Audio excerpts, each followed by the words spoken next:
From WKGC Public Media, this is Real Talk, the place where you can enjoy the cinematic conversations frame by frame each week. I'm your host, R.L. Terry. If movies are your thing, you're in the right place for today's review of Scream 7, now in cinemas nationwide. There is a difference between resurrecting a franchise and reviving its pulse. Scream 7 understands that distinction, more specifically, Kevin Williamson.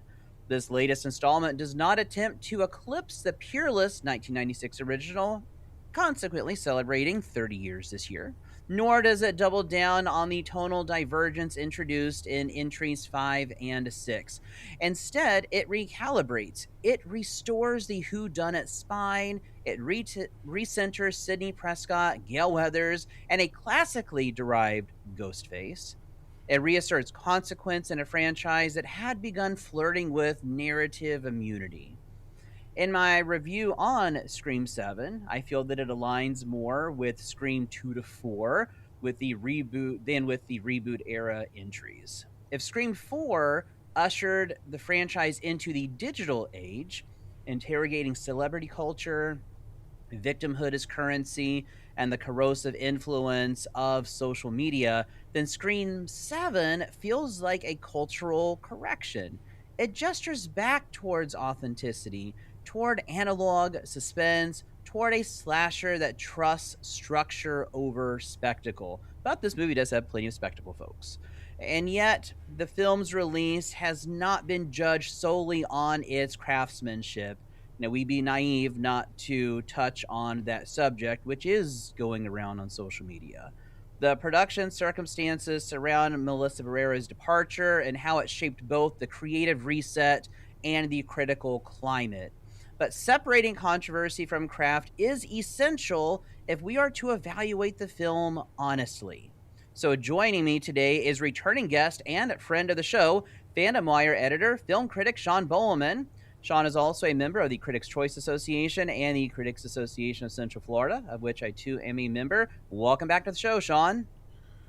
Hey, thank you for having me. Really excited to talk about Scream because I didn't actually get to write my own written review of this one, so it's going to be cool getting to dissect this on this deeper level. Oh, very much so. I'm in very much interested in hearing your perspective as you and I oscillate back and forth with how we land on movies. Oftentimes we align more than we diverge, and so it's always fun getting to talk with someone who approaches film with a strong critical and cultural eye, which is exactly what is needed for this particular movie. It's good all the time, but I think with this particular movie, there is so much to dissect. So listeners, I frame Scream 7 as a recalibration rather than a reinvention. When you look at this installment in the context of the franchise as a whole, Sean, does it feel restorative to you or simply nostalgic? I do think that you're onto something in terms of the recalibration. I don't know if I would necessarily call it like a return to form because I do think that this film is very different, for better or worse, than any of the other Scream films that we've seen, other than maybe three. Because I do think that this film, for the most part, it's just a very straightforward slasher. Mm-hmm. I feel like you could replace Ghostface with the fisherman from I Know What You Did Last Summer, and it would pretty much be the same movie, just in a different IP. And I do feel like that is probably my biggest complaint with this film. Mm-hmm. I do enjoy the film, but I think it's within the terms of the franchise. I think it kind of comes up short on like the tongue-in-cheek humor and the satire of horror movie tropes. I feel like it just leans into those tropes more than past entries have. Okay. A good comparison I can think of is the recent Wuthering Heights adaptation. Yeah. I think if you look at the Wuthering Heights adaptation as a Wuthering Heights adaptation, it's not a great version of that IP. But if you look at it as a film in its own right, it is like this very opulent period romance, great production values, great performances, very romantic and steamy. And I think if you look at Scream 7 in that way, like if you look at it as this new sequel and a franchise that's known for being meta and smart and edgy, it's really not any of that. But if you look at it just as like this slasher movie, Mm-hmm. it delivers the goods in that department. Yeah, where I landed on my assessment of the movie, my evaluation of the movie being a recalibration, in the same vein as you, but right, certainly leaning a little bit more into recalibration than you are, though your points are well received. What I like about what Williamson did is I see hues, I see remnants of the strong structural mechanics of obviously the first one, but the first one's peerless, and everybody knows that. But also the structural mechanics in 2, 3, and 4. I'm much higher on 4 than a lot of individuals, but I liken 4 to this one in a lot of different ways in my review, and in ways that hopefully we can get to during our discussion today. Because those structural mechanics and tonal balance, and you hinted at that, that we have a bit more tongue-in-cheek comedy in previous versions than in this one, though I do like how we have some of that in here, but it isn't as strong as it is in 1, 2, 3, or even 4. But we do go back to more of a tonal balance compared to 5 and 6. And those things really define the series. It's brutal yet playful. I felt very much entertained by the movie, more so than 5 and 6. It's a bit more self-aware. I know you and I disagree slightly on to what degree, but there is a bit more self-awareness in this one than in 5 and 6. But it still feels grounded, and it never feels as though it's collapsing into parody. And I like how it restores the rudimentary anyway. It's not a complex whodunit, but we do restore a rudimentary whodunit spine in the movie. But at the end of the day, it works very well for me as a slasher. Very much like Eli Roth's Thanksgiving from a few years ago. I think Eli Roth's Thanksgiving is the stronger of the two, but we do go back to that classic slasher in many different ways. I think that's a very good comparison in terms of like having this very classical slasher of Thanksgiving. I agree. I think that's the stronger film, but yeah, it does. It doesn't feel like a Scream movie to me as much. If you told me that this was like a spec script that they slapped Ghostface onto, I could believe it. Okay. Like, I know it wasn't, but like if that were the situation, I could believe it. But again, I do agree. It's fun. It's brutal. It's got those the kills. I think in this one are better than the kills in any of them since probably 2. Yeah, agreed. I think that's where this entry really thrives the most. Yeah, and even some of them have some pretty cool shot composition as well. Without getting into spoilers, listeners, there is one that takes place in the bar, and I love the lighting of it. It's just it's maybe on the kind of leaning into camp a little bit, but it's just enough to where it's fun. And so there's some fun shot compositions in the kills in here, and I agree, Sean. Probably since 2, we have some of the best kills, and those that feel like Ghostface kills in this movie. When I sat down to write my review, I wanted to tackle this angle, that there is a difference between resurrecting a franchise and reviving its pulse. So in your view, does Scream 7 feel creatively alive, or is it, and you likened it to perhaps a spec script, which is very fair, or do you feel it's surviving on legacy goodwill? Where do you fall along that spectrum? Yeah, so I think the best way to discuss this will actually be to go back to 5. Okay. Because I think 5 was a good revival in that Mm-hmm. it was like paying homage to the original franchise, the original 4 films, Mm-hmm. while kind of paving its own path. Mm-hmm. And then I think 6 kind of swung a bit too big.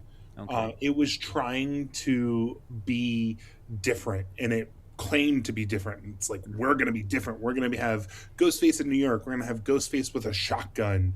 Yeah. We're going to have this fake out beginning that's completely different from anything you've seen, and then it just didn't deliver on that. So Mm-hmm. like like 6, my issue with it was that it didn't have any follow through.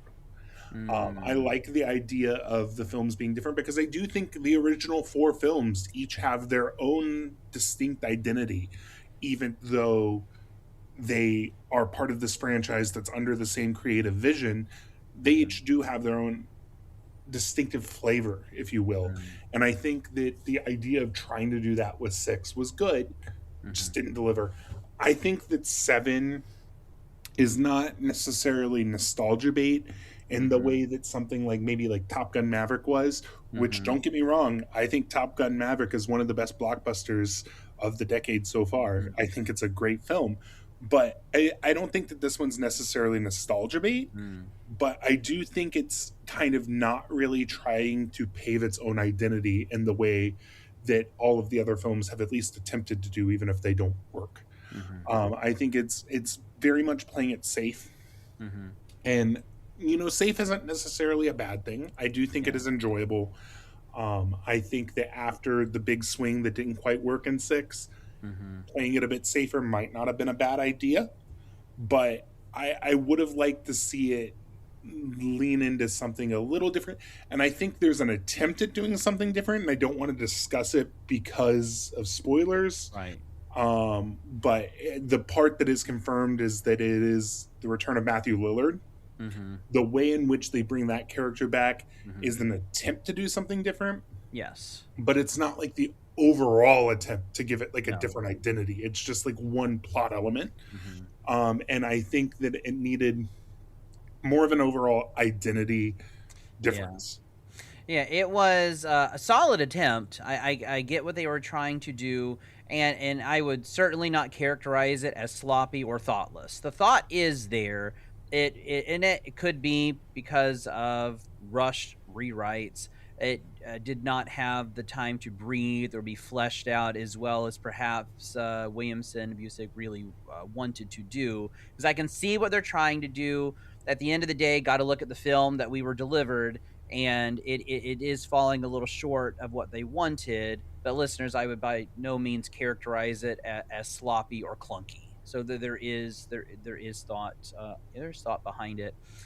When I think about this idea, Sean, between resurrecting a franchise, reviving its pulse, I'm reminded of Halloween, starting with we'll call it H40, Halloween 2018, and the subsequent 2 installments. Now, I liked what I'm going to call H40. I certainly felt did not like Halloween 20 whatever the other years Yes. were. See, I didn't even remember, listeners. That's how much I like them. And so with the other two films, because they felt not so much 2018, but the other two felt like it's like trying to revive a dead franchise instead of focusing on finding its pulse. What made it work to begin with? We're just going to just try to resurrect this thing. It's almost like the Pet Cemetery version of resurrection. Well, it comes back, but it by no means comes back like it went into the ground. So So I actually really like that comparison, and it's not yeah. something I thought of before. Mhm. But I do think that Halloween 2018 is Mhm. a good analog to what 22 Mhm. Scream did, where it is Mhm. this thing that's very much in the image of the original, Mhm. kind of carving its own path. Right. And then I think Kills is a good analog to 6, in that Mhm. both of them try to swing big Mhm.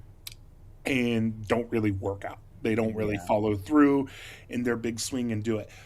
Where I think Scream and Halloween, those reboots, Mhm. trilogies, begin to differ is Mhm. I think that I really, really loved Halloween Ends. Oh, you I, did? Oh, I not me. did.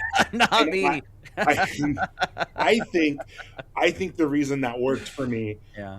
was because that one did follow through on the carving its own identity while still paying Mhm. homage to the original Mm. vision. Because the reason Halloween Ends works for me is because it's playing into the idea of Michael Myers as the evil, not the person. Mhm. And that's why that entry works for me. And that was always Carpenter's original vision Mhm. for the Halloween franchise. That's why we have Season of the Witch. Right. And And so I think that Scream 7 doesn't really have that analog mhm. of like doing that where it's like carving its own thing, doing its own thing Mhm. while still paying homage. It's like it's very much going backwards into Mm. the like safe zone Yeah. instead of pushing further. And I wanted it to push a little further, Yeah. especially with a franchise that is known for being like I'm a broken record at this point, but like for a franchise that's known for being different from Right. your average slasher, I Mhm. wanted different. Like even Halloween is not really known for like breaking the rules. No. Um, Mhm. Scream is known for breaking the rules, and I feel Mhm. like there are no rules broken with this one. Mhm. No, and I think that's where you and I differ on ends, because I was like, this thing just needs to end. I think it was my opening line was something like that, because I felt it lost the pulse of the original. So if you liken 18 to Scream 2022, and then you liken Halloween Kills to Scream 6, you feel that in this analogy that Halloween Ends is more fitting for its franchise than perhaps Scream 7 is. And again, listeners, we both liked Scream 7, so but we're trying to find correlations here that might help you relate better to what to expect if you haven't seen the film. But you would say that the ends a bit stronger in its franchise than 7, or in its direction. You like the direction it went, and so a stronger direction than say 7, Scream 7 is for Scream. Would that be fair? Yeah, I think that's Yeah. definitely the case. Yeah. So, without getting into spoilers, because it is still out there, and there is a whodunit element to it, and even though there's kills in there, listeners, we don't want to spoil everything for you. Just want to tease you a little bit. So, without getting into spoilers, Sean, the film does restore a rudimentary, in my opinion anyway, a rudimentary whodunit mechanic that defined the original. Did the mystery component work for you? And, did it feel participatory again? Or was it an attempt to do something that worked 30 years ago, but isn't quite working today? What do you think? I think the whodunit and this one worked Mhm. until it didn't. Okay. I think that throughout the whole movie, the whodunit was compelling and interesting, and Mhm. I was definitely guessing who it was. I felt the same way in 5 and 6. Like I was Mhm. very much trying to guess who it was, Mhm. trying to figure it out. And I think the where the whodunit really falls apart in 7 is the reveal. Yeah. I think that the reveal is rushed Mhm. and doesn't make a whole lot of sense. Yeah. It really falls into the exposition dump Mhm. that is typical of most whodunits, Mhm. where the bad guy gives their speech about like why they did it and Yeah. why they hate Sidney Prescott and why this happened and Yeah. why this happened. And I was sitting there, and as they were giving those reasons, I was like, what? Mhm. They like I had to like I almost wanted to press rewind Yeah. to hear the dialogue again to be like, did I hear that right? Because that makes no sense. That doesn't sound like Yeah. something that a real human would say. Yeah. But apart from that, I think it's interesting. I think the mystery itself is interesting, even if the payoff isn't there. Yeah. I was a bit thrown for a loop in the end as well. Now, listeners, I like where we ended, and it sounds like Sean, you don't you like or don't mind where we ended, but the supporting evidence in retrospect isn't really forming all the connective tissue that we need. And so again, it was relatively rushed. I would have liked to have seen more evidence punctuated throughout the movie to Yeah. get to where we were, because I like where we ended up. I think it's I'm reminded, and I don't think this is a spoiler, listeners. I'm reminded of Laurie Metcalf in Scream 3, right? In Scream 3. And so No, she I was oh, Scream two. 2. She's two. That's right. Three is Three our was yeah, the the solo killer. yeah, the solo cup. So I like how we're channeling that vein. The connective tissue is in two all through the movie when you watch it when you go back and watch it again. But I don't see that same connective tissue here. But it does work, and it keeps me guessing up until the end, because I thought I had it figured out applying some of the rules that you and I have talked about in the past. And so I thought, okay, I'm going to apply Sean's theory of who did it, which is oftentimes rings true. And I'm afraid your theory in this case, Sean, didn't quite, So that's the quite get me Knives Out there. theory that you're talking about. That is very specifically for Knives Out. It doesn't work with Scream. I have a different theory for Scream, Ah, okay. and my theory was half correct for Scream Okay. 7. I'm not going to say Okay. who it was, obviously, but I have this tradition with my friend where I text totally uneducated Scream guesses. Mm-hmm. Here they are. And I was half right this time. Oh, I guessed two people, and I got one of the two okay. that I had guessed Okay. was. I also got one of the two. I got one of the two as well. And so and I wish we could talk more about that, but we definitely don't want to get into spoilers, listeners, because we want you to go out and watch it. It is a lot of fun. You're listening to Real Talk on 90.7 WKGC. I'm your host, R.L. Terry, and today I am joined by returning guest and friend of the show, Sean Boelman, editor at Phantom Wire. Today we are reviewing Scream 7, now in cinemas nationwide. We'll be right back after this break. Welcome back to Real Talk on 90.7 WKGZ. I'm your host, R.L. Terry, and today I am joined by returning guest and a friend of the show, Sean Boelman, editor at Phantom Wire. Today we are reviewing Scream 7, now in cinemas nationwide. So, Sean, entries 5 and 6 push the series into a different tonal and narrative direction. We talked about that before our first break. Do you see Scream 7 as a complete course correction, and one that may have been needed at that? And do you feel that it succeeded in kind of a circumventing, because we're not completely retconning, but we're definitely circumventing some of what was established just two movies earlier? So you do see that course correction, as a do you see it as a course correction, and if so, was it necessary? I don't know if I so much see it as a course correction as it is a different creator taking the reins. Mm-hmm. The past two films were made by Radio Silence, and I feel like those films very much feel like Radio Silence films. Like they have the same, like darkly humorous, heavy on the humor that like Ready or Not and Abigail have. Mm-hmm. That's not to say that the original Scream franchise didn't have humor. Obviously, it did. I thought they were very funny films, Mm-hmm. very satirical films, but they're also a bit more straightforward horror in many ways. Versus, I think that the Scream 5 and 6 Mm-hmm. lean more into like an action approach to horror than they Yeah. do like a scary movie horror. Mm-hmm. I think that 7 does return to like that scary movie type of horror. Like we Mm-hmm. mentioned, I think this is the goriest Scream film since the original Yes. one.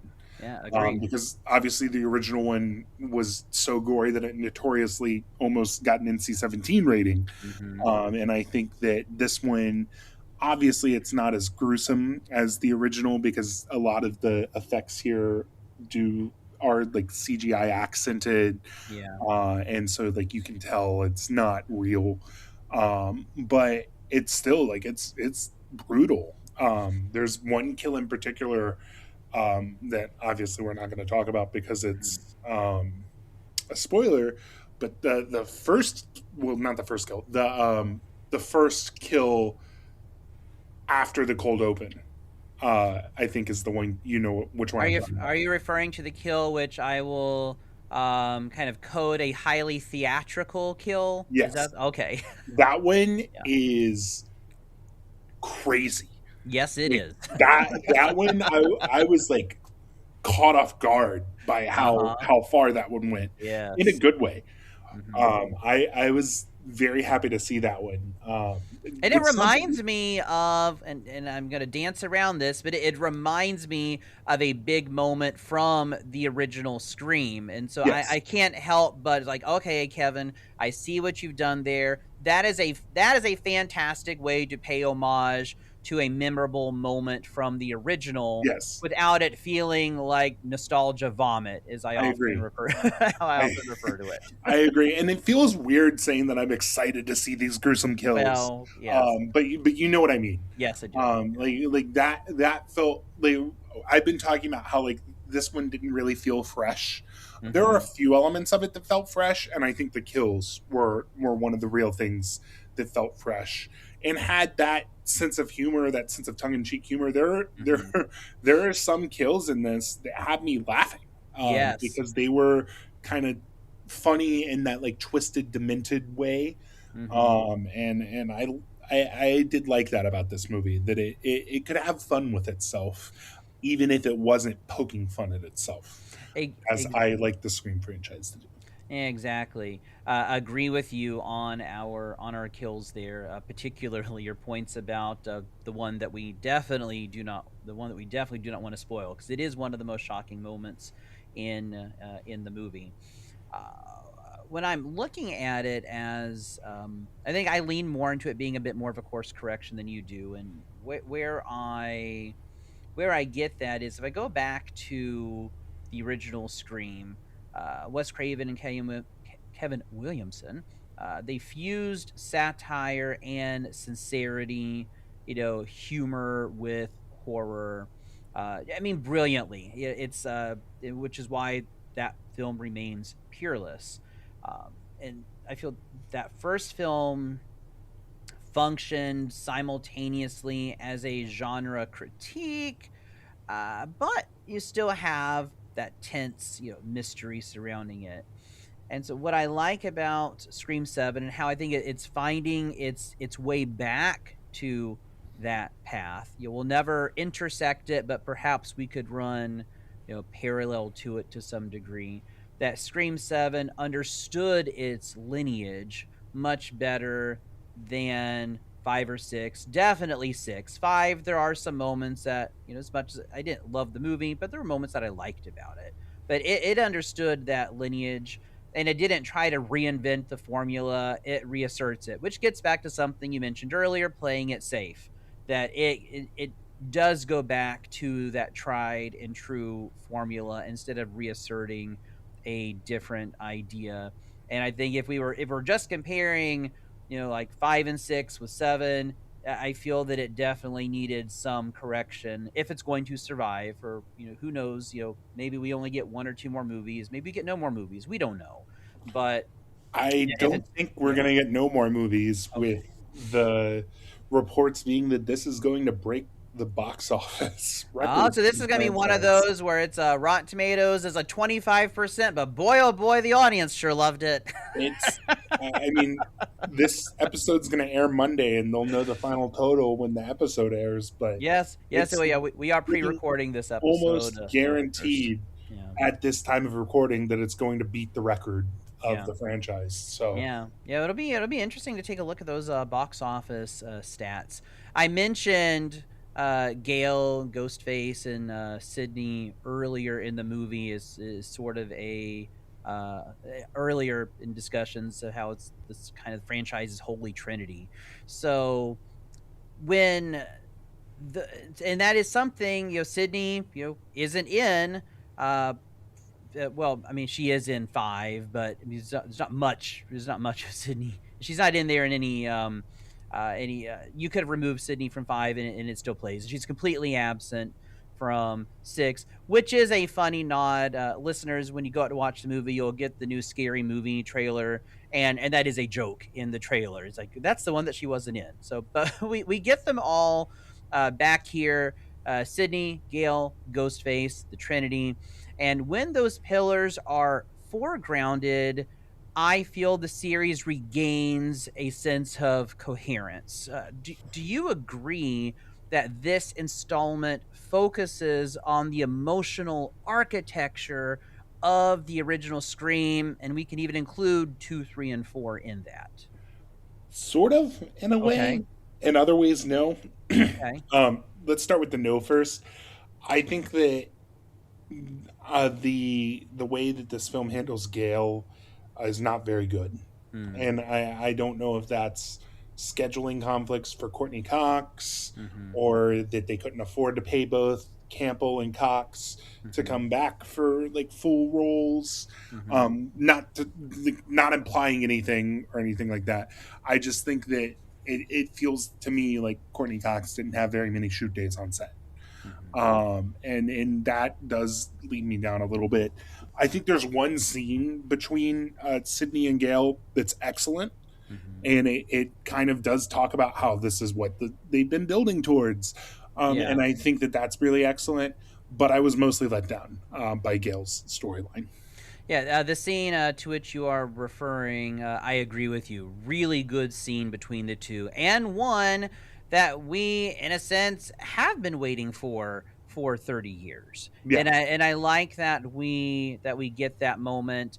And I agree. The handling of Gale Weathers' character did feel like a bit of a letdown. Glad she's in it. Glad she's brought back. I think, to have thought of this movie without her, I don't know if it would have radically changed how I thought about it, but I would have missed her presence. And so, for what yeah, it's worth, I do appreciate her presence.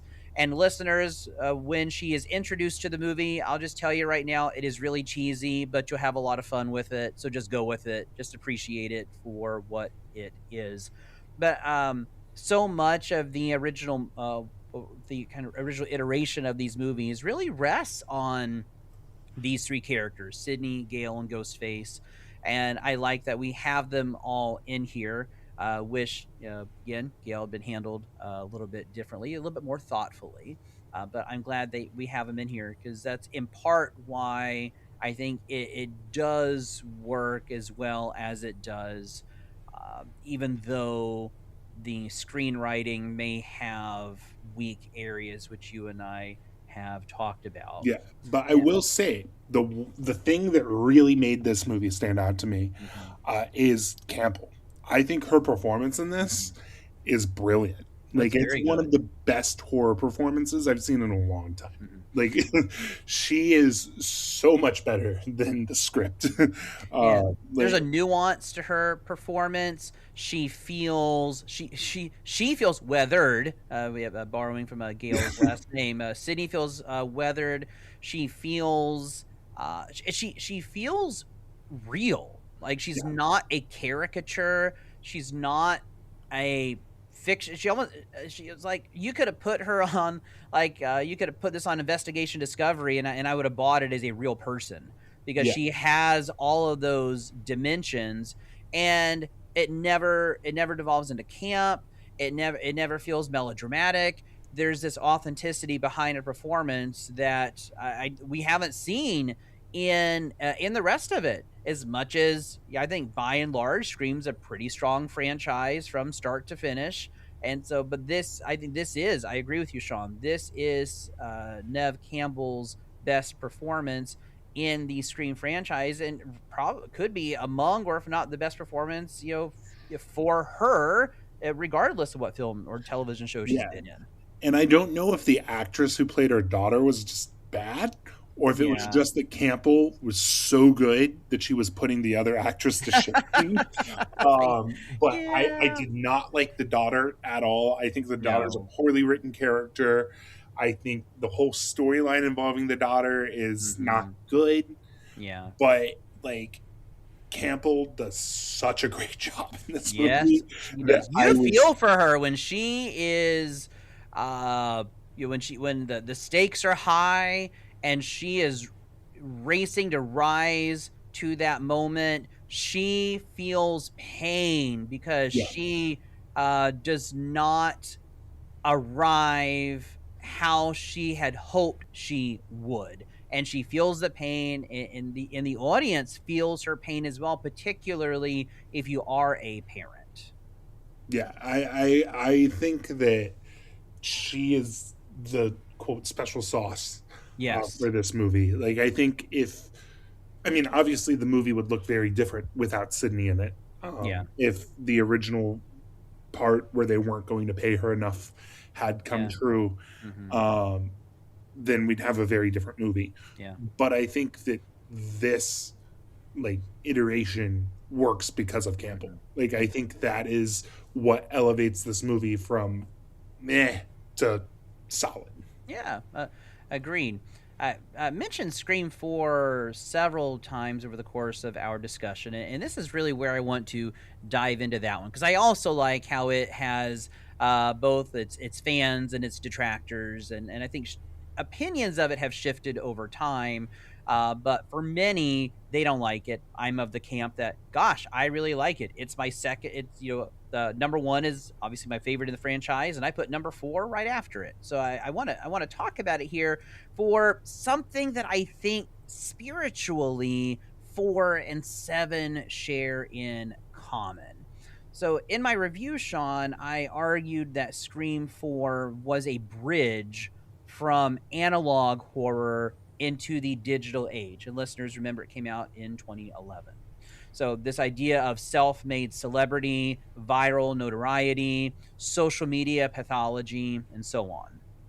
Scream 7 feels like a bridge back toward analog suspense, from digital back to analog. Does that framing resonate with you, Sean? Or is that perhaps my love for diving deep and closely reading and analyzing, is that reading maybe a little too cultural? What do you think? I think it's hard to answer this question without going into spoilers, so I'm going to dance around it as much as I Okay. can. But I think there's one element of the story that's decidedly not analog. Mm-hmm. Um, Yes. Well, AI is in the yeah, story, listeners. I mean, but you could get that from the trailer. yeah. So like, I think that keeps it from going fully analog. Mm-hmm. Um, I do think that we are retreading some thematic ground that we have Mm-hmm. in past sequels, Mm-hmm. especially as it regards to like the cold open. Mm-hmm. Because you see the cold open Yes. is these two characters who are going to an Airbnb that is themed to these killings in the movies that inspired them. And I think that is very similar to what we saw in Scream 3, Mm-hmm. where we have, like, that was the one that was about making those movies Yes. based on the killings that had happened before. And so I think that in a way, it does feel like it's, retreading that ground, reversing its course. Mm-hmm. But I don't think it's, fully a movie of the past. Mm-hmm. In that, like, I don't think really we want anything that's fully in the past. Like, Mm-hmm. if they were to turn Scream into something that wasn't modern whatsoever, Mm-hmm. it would just be like Stranger Things type thing, and I don't want that from Scream. No, no, no. So like, I'm happy that they are continuing to move forward, even if those moves forward don't always work out well. Mm-hmm. Like that whole swing of AI is interesting, but doesn't quite work for Mm-hmm. me. Okay. But I admire the fact that they're trying it. Mm-hmm. So yeah, I think I'm not with you on it being like a full return to analog, Mm-hmm. but I can see where you're coming from. Yeah, I think the where I get that is reflecting upon this cultural trend, that we're in the middle of right now, on this re-embrace of analog technologies. A lot of middle and younger Gen Zers are decorating their homes like their grandparents' house. They are going back to now, vintage automobiles. Hard to think of cars from the 90s and early 2000s as approaching upon vintage, but they're going back to that. They are spending more face-to-face time. Dating apps have seen a big economic decline as more and more people aren't using them. So there is this whole trend back towards the analog, and that's really where I wanted to where I found that parallel, that it is looking at it and through that lens more of a cultural correction, because there's this increasing skepticism of hyper digital performativity, and there's this increasingly growing nostalgia for more tactile authenticity. And so so while it doesn't full on go in that direction, there is sort of that spirit that's there in the movie. There's kind of spiritually speaking, going back to its roots, and I feel that both 4 and 7, if nothing else, are recalibrations of sorts, but they're kind of ostensibly pulling in opposite technical directions. Before we go into our next break, though, Sean, we got to address the elephant in the room.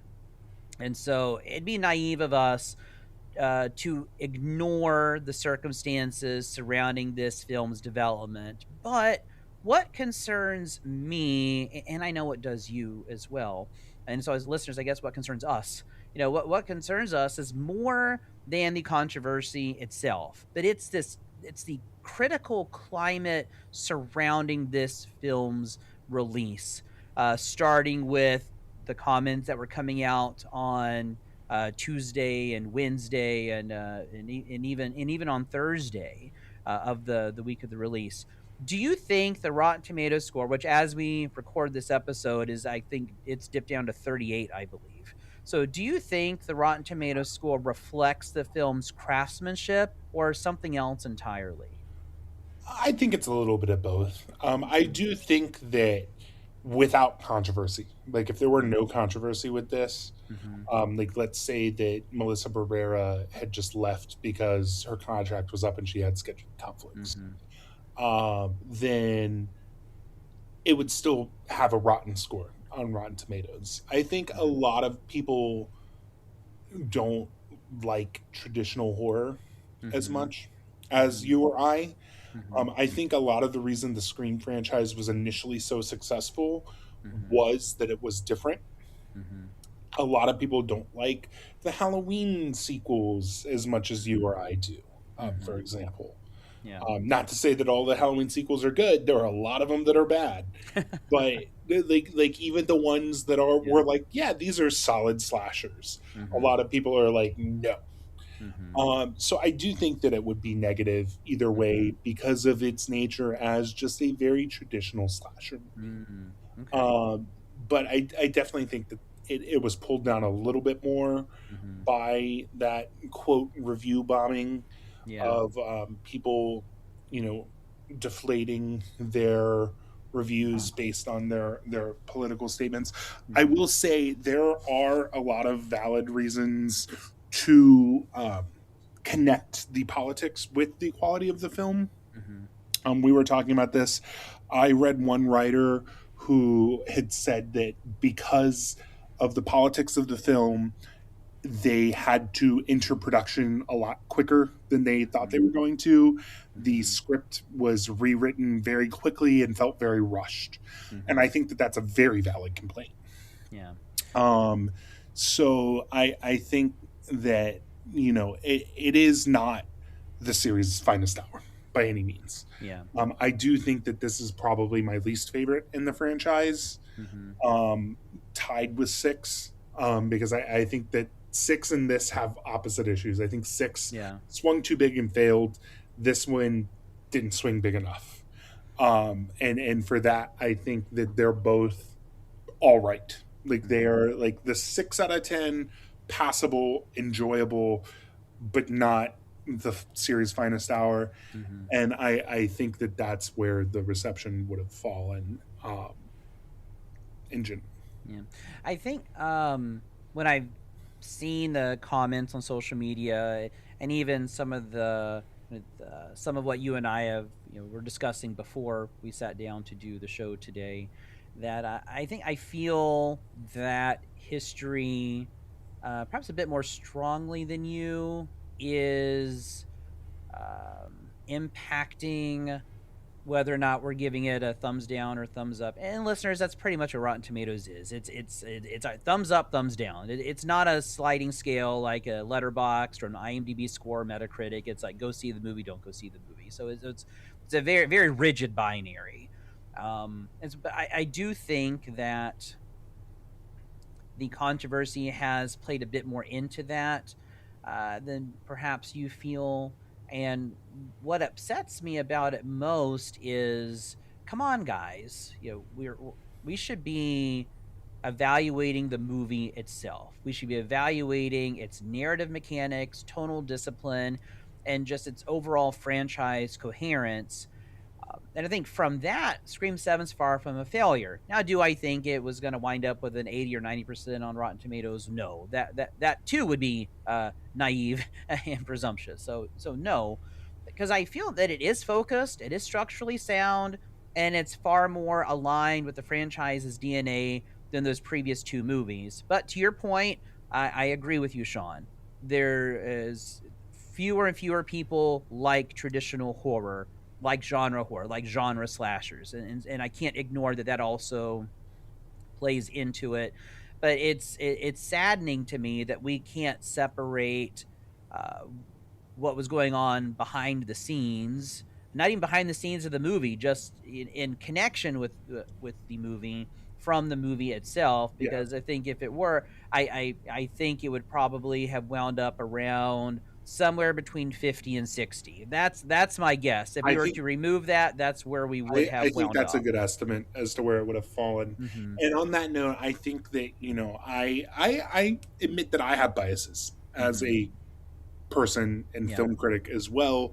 But I do my best to eliminate those biases whenever possible. So, for example, Luc Besson made a new Dracula movie last month, and I didn't watch it. I didn't review it because I knew that my personal disdain for him as a person would prevent me from fairly judging that movie.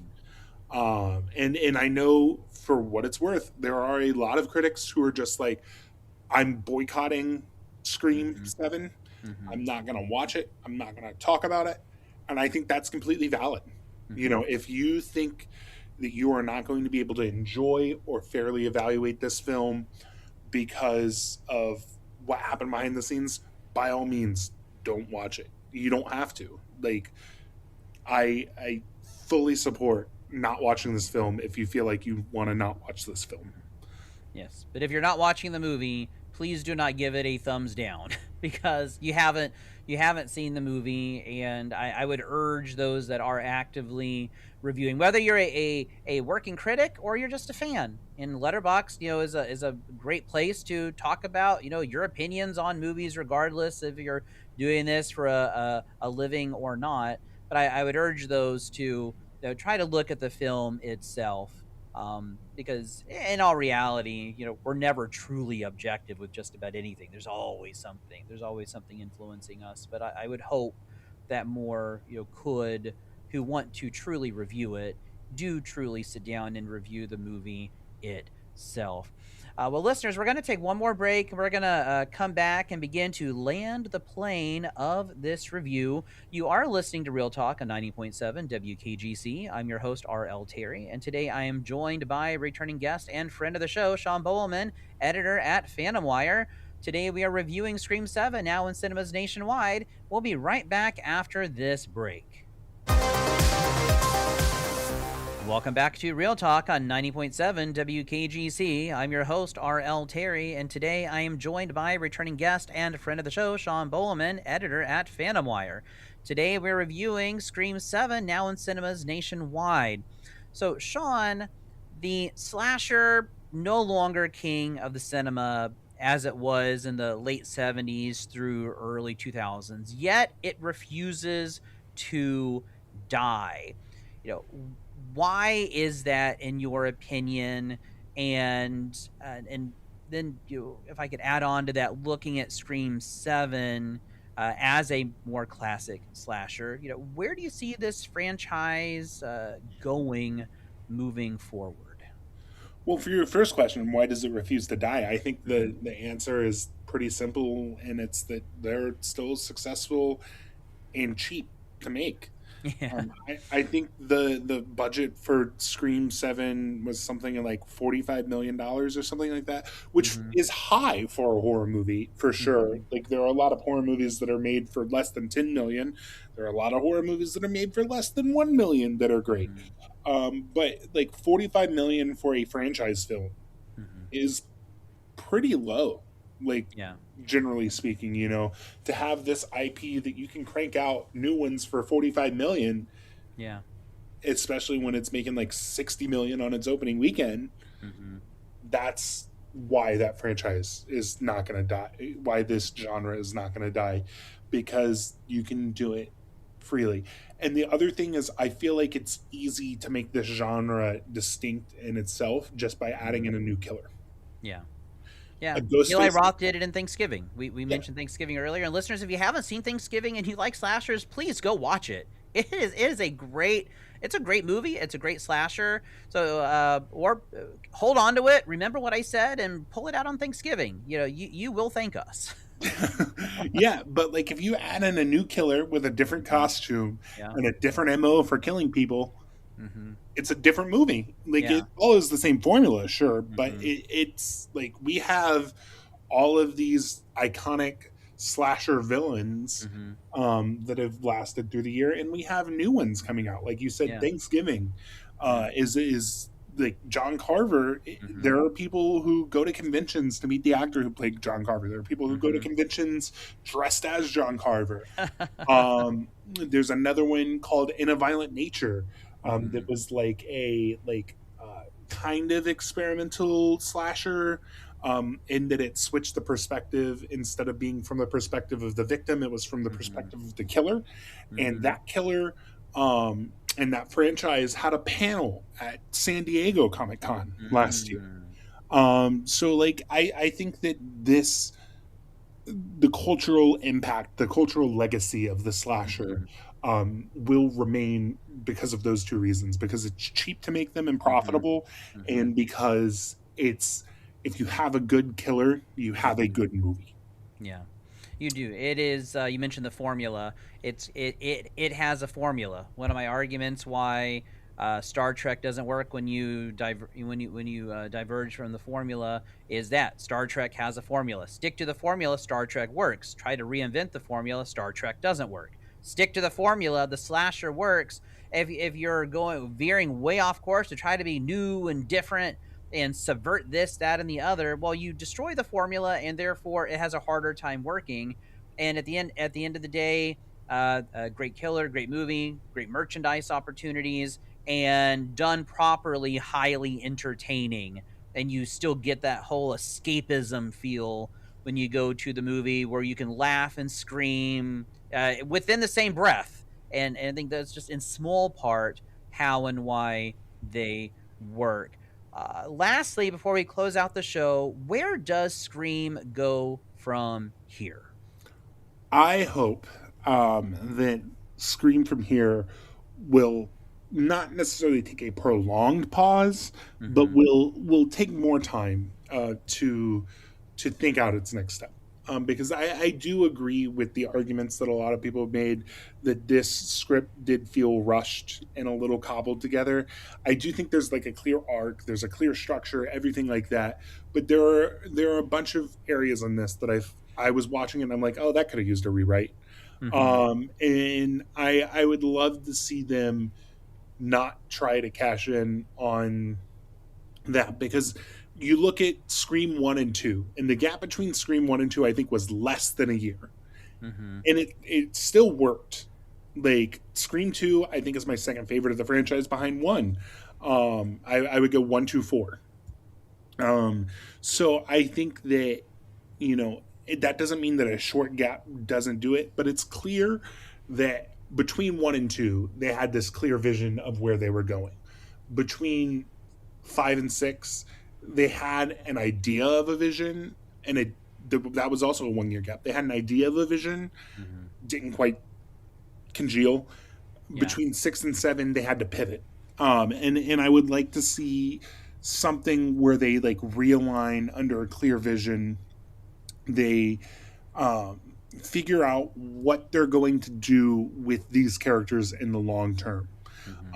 Like one of my biggest complaints with this film were the twins from the Legacy sequels felt very shoehorned in. Like Williamson didn't know their place in this franchise really, which is fair because there's been so much change in this franchise.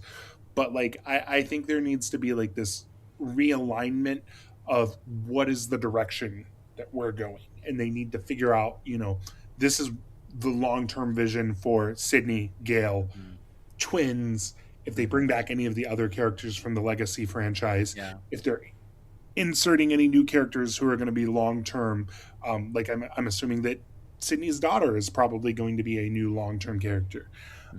So like I feel like if they're inserting new characters that they plan to let survive, they need to kind of map out where that's going. Now, if they just want to creatively reset in the next one and kill everyone off except for Sidney and Gale, or kill off Gale and leave it with just Sidney, or kill off Sidney and leave it with just Gale, that can be the direction they go. But I just want to see them have this overall vision that I think these last few films have kind of lacked.